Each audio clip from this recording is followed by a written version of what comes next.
चलिए दोस्तों, आज हम लोग बात करेंगे बिहार पुलिस के बारे में। तो बिहार पुलिस के वैकेंसी के रिगार्डिंग एक अपडेट आई है आज के न्यूज़पेपर में, जो हिंदुस्तान का न्यूज़पेपर है, आप लोग उसमें जा करके देख सकते हैं। तो जो अपडेट आई है, चलिए हम लोग उसके ऊपर बात करते हैं। सिपाही व दरोगा के 26,000 पदों पर जून में बहाली शुरू हो गई। यानी 26,000 पद पर टोटल जो वैकेंसी कितने हैं, 26,000 पदों पर जून में बहाली शुरू होने की संभावना है। और चलिए उसको बारे में हम लोग देख लेते हैं। और इससे पहले एक बार उसके बारे में बात कर लिए। कुछ दिन पहले एक जो आपका सर्कुलेट हो रहा था सोशल मीडिया पे इसके वैकेंसी के बारे में कि 7,808 पोस्ट जो है अभी निकलने वाला बिहार पुलिस में, तो वो रियल है या फेक है उसके बारे में भी हम लोग आगे बात करेंगे। चलिए हम लोग आगे इसको देख लेते हैं क्लियरली कि पुलिस महकमा में बहाली की प्रक्रिया जून से शुरू होने की जा रही है। अब तक की तैयारी के आधार पर जून में करीब 2,000 चालक सिपाही, 2,000 दरोगा और 22,000 सिपाही समेत 26,000 पुलिसकर्मी की बहाली से संबंधित विज्ञापन जारी करने की तैयारी चल रही है। पुलिस मुख्यालय ने सभी जिलों से सिपाही, दरोगा समेत अन्य सभी कर्मियों के खाली पड़े पदों की सूची रोस्टर के आधार पर तैयार करके मांगी है। कुछ जिलों ने इसे भेजा भी है और इस महीने के अंत तक सभी जिलों से इसे प्राप्त हो जाने की संभावना है। इसके बाद पुलिस मुख्यालय और गृह विभाग के स्तर पर सभी खाली पदों की सूची सामान्य, महिला आरक्षण से लेकर अन्य सभी आरक्षण श्रेणियों के आधार पर तैयार करते हुए अंतिम रूप से तैयार की जाएगी। इसके बाद इस सूची के आधार पर संबंधित चयन परिषद को बहाली की प्रक्रिया शुरू करने को पत्र भेजा जाएगा। सिपाही और दरोगा चयन परिषद को बहाली से संबंधित अधियाचना मिलने के 10 दिन बाद विज्ञापन का प्रकाशन होने की संभावना है। यानी कह सकते हैं कि अप्रैल में हम लोग को गुड न्यूज़ मिलने की संभावना, उसका नोटिफिकेशन पूरी तरह से मिलने की पूरी संभावना है।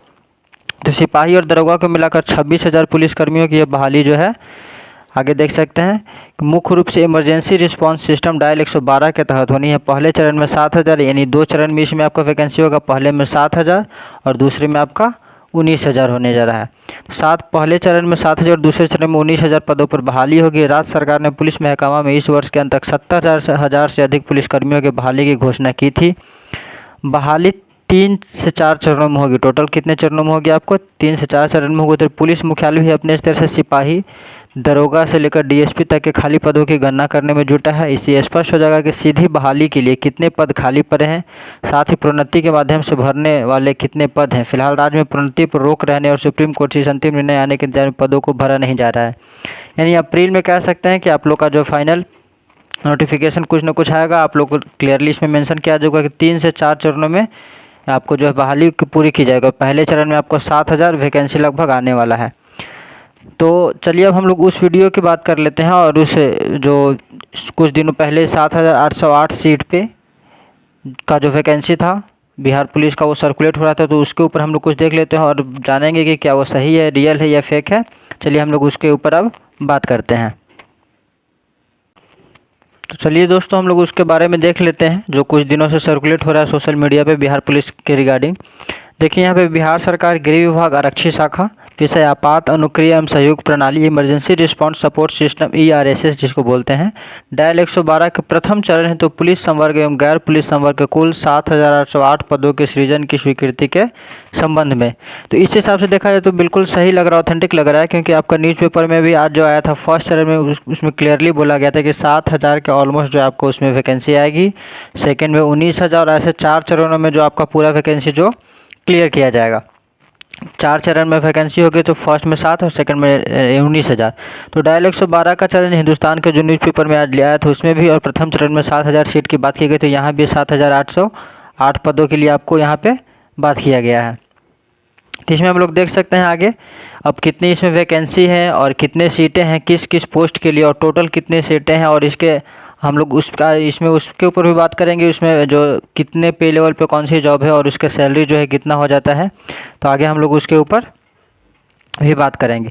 यहाँ सबसे पहले हम लोग देख लेते हैं कि कमांड एवं कंट्रोल सेंटर पटना के संचालन हेतु मानव संसाधन, यानी इसमें अलग अलग ग्रुप में वैकेंसी आएगी आपको। तो कमांड एवं कंट्रोल सेंटर में जिनका होगा उसमें कितने पोस्ट हैं? तो पुलिस निरीक्षक के 7, पुलिस अवर निरीक्षक 41, सहायक अवर निरीक्षक 28, सिपाही का 315, यानी सिपाही जो कांस्टेबल हम लोग बोलते हैं 315 सीटें, सहायक अवर निरीक्षक यानी ASI असिस्टेंट सब इंस्पेक्टर 28 सीटें, पुलिस अवर निरीक्षक यानी SI सब इंस्पेक्टर का 41 सीट, और जो चीफ इंस्पेक्टर होता है पुलिस निरीक्षक का 7 सीट है। ये कहाँ पे है इतनी सीटें? यानी टोटल 391 सीट कहाँ पे हुआ? अब कमांड एवं कंट्रोल सेंटर पटना। अब आगे हम लोग बात करते हैं और आगे फिर कहाँ पे सीटें हैं? यहाँ देख 400 वाहनों के संचालन हेतु मानव संसाधन है। जो वाहन होते हैं 400 वाहन जो बिहार पुलिस में है, जो 400 वाहनों के 400 गाड़ियों के संचालन हेतु कितने कौन कौन सी वैकेंसी आपको है करवाई जाएगी। तो पुलिस निरीक्षक यानी इंस्पेक्टर के लिए 138 सीटें हैं। और आगे फिर बात कर ले हम लोग तो पुलिस अवर निरीक्षक यानी सब इंस्पेक्टर जिसको बोलते हैं 828 सीट, सहायक अवर निरीक्षक ASI 552 सीट, चालक हवलदार 315 सीट, चालक सिपाही 1065 सीट, हवलदार केवल 990, सिपाही 3423 सीट, यानी टोटल इसमें 7311 सीट यहाँ पे हो गए और 391 सीट उसमें हुए थे। आगे फिर हम लोग बात कर लेते हैं कि आगे और कहाँ पे है। तो पुलिस मुख्यालय में जो देख सकते हैं कि पुलिस मुख्यालय में डेडिकेटेड ऑर्गेनाइजेशनल स्ट्रक्चर के लिए पुलिस अधीक्षक की 2 सीटें हैं, अपर पुलिस अधीक्षक की 1 सीट, पुलिस उपाधीक्षक 6 सीट, पुलिस निरीक्षक की 14 सीट, पुलिस अवर निरीक्षक का 18 सीट, सहायक अवर निरीक्षक का 14 सीट और चालक सिपाही का 9 सीट, सिपाही का 34 सीट और प्रशाखा पदाधिकारी का देख सकते हैं 1 सीट, सहायक का 3, निम्न वर्गीय लिपिक 3, परिचारी पत्रवाहक का 1 सीट। टोटल यहाँ पे 106 सीट हो गया। तो आगे हम लोग टोटल सीट की अब बात कर लेते हैं कि टोटल उसमें जो है कितने थे। तो अब यहाँ देखिए कमांड एवं कंट्रोल सेंटर पटना एवं जिला समन्वय केंद्र में 391 सीट था। 40 जो 400 वाहनों के लिए जो था 40 पुलिस जिलों के लिए सृजित होने वाले पदों का जिलावार वित्तीय आंकड़ा 7311 सीट और डेडिकेटेड ऑर्गेनाइजेशनल स्ट्रक्चर के लिए 106 सीट। तो टोटल मिलाकर के यहाँ आपका 7808 सीट जो है यहाँ पे हो गया है। तो इतने टोटल वैकेंसी कितनी हो गई 7808 जो पोस्ट आने वाली है आगे आने वाले टाइम में। और ये फर्स्ट चरण में है, दूसरे चरण में इससे भी आपको ज़्यादा होने वाला है।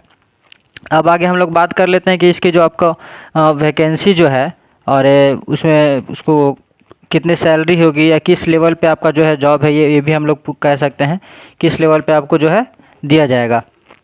तो इसको अगर हम लोग देखना चाहें तो यहाँ पे हम लोग देख सकते हैं क्लियरली।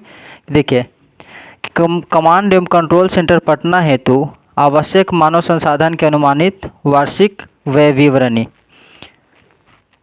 यहाँ पे देखिए कि पद नाम जो है यहाँ पे यानी आपका जो पोस्ट दिया गया है, यहाँ कुल पद कितने हैं और मूल्य वेतन इतना कितने कौन से पे लेवल पे है, ये महंगाई भत्ता और वगैरह वगैरह और कुल वार्षिक वेतन यहाँ पे आपको दिया गया कितना आपको मिलेगा। तो पुलिस निरीक्षक के देख सकते हैं कुल पद 60 है टोटल। आपका जो पे लेवल है लेवल 7 का आपका जॉब है और आपकी जो मूल वेतन है 44,900 रुपये है। और जो आपका वार्षिक वेतन हो जाएगा कुल आपका 9,75,606 रुपये हो जाएगा पुलिस निरीक्षक के लिए। और पुलिस अवर निरीक्षक की बात कर लें तो हम लोग पुलिस अवर निरीक्षक की बात कर ले तो टोटल आपके लिए 41 सीट है और ये लेवल 6 का जॉब है। लेवल 6 का जो आपका बेसिक सैलरी होता है मूल वेतन जिसको कहते हैं 35,400 है और इसमें आपका कुल वार्षिक वेतन कितना हो जाता है 7,67,756। सहायक अवर निरीक्षक जिसको हम लोग बोलते हैं ASI बोलते हैं, तो इसमें आपका टोटल 28 सीट और पे लेवल 5 का जॉब है। और इसमें आपका जो मूल वेतन जिसको बेसिक पे हम लोग कहते हैं कितना है 29,200। कुल वार्षिक वेतन आपका कितना हो जाता है 6,46,848 रुपये हो जाता है। तो इस तरह से ये command and control centre Patna है के लिए है और जो 3 जगह पे पोस्ट आई थी तो 3 जगह पे आई थी तो एक इसमें है।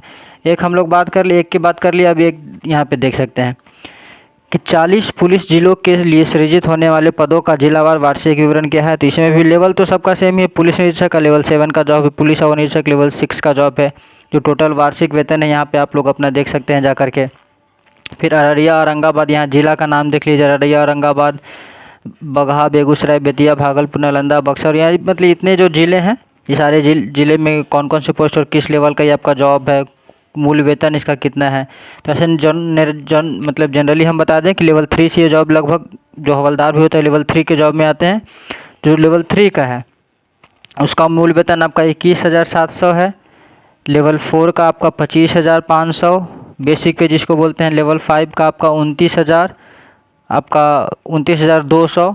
लेवल 6 का आपका 35,400 और लेवल 7 की बात कर ले हम लोग तो लेवल 7 का जो है लेवल 7 का 44,900 रुपये आपका ये बेसिक पे होता है। और फिर उसी तरीके से और इसमें महंगाई भत्ता, फिर HRA जिसको हाउस रेंट अलाउंस बोलते हैं, फिर राशन भत्ता, वर्दी का उस सारा मिला करके काफ़ी एक्स्ट्रा हो जाता है पैसा आपका।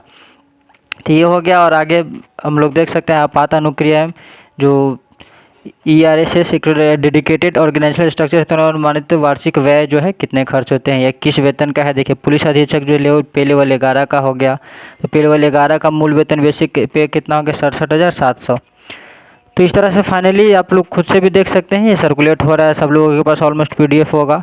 तो यानी कुल मिला के देखा जाए तो टोटल अगर बात की जाए तो ऑलमोस्ट ये सही बात आ रहा है कि जो भी ये है यानी सही है फर्स्ट चरण में, क्योंकि आप देख सकते हैं कि 7,000 सीट की बात कही गई है आज के न्यूज़पेपर में। 7,808 वैकेंसी इसमें भी है और डायल 112 के तहत है। तो मेरे हिसाब से ये बिल्कुल ऑथेंटिक है जो सर्कुलेट हो रहा है, और इस तरह से वैकेंसी आने वाली है। तो आप लोग रेडी रहिए, प्रिपरेशन करते रहिए, और जब वैकेंसी आए तो उसको छोड़ना नहीं है।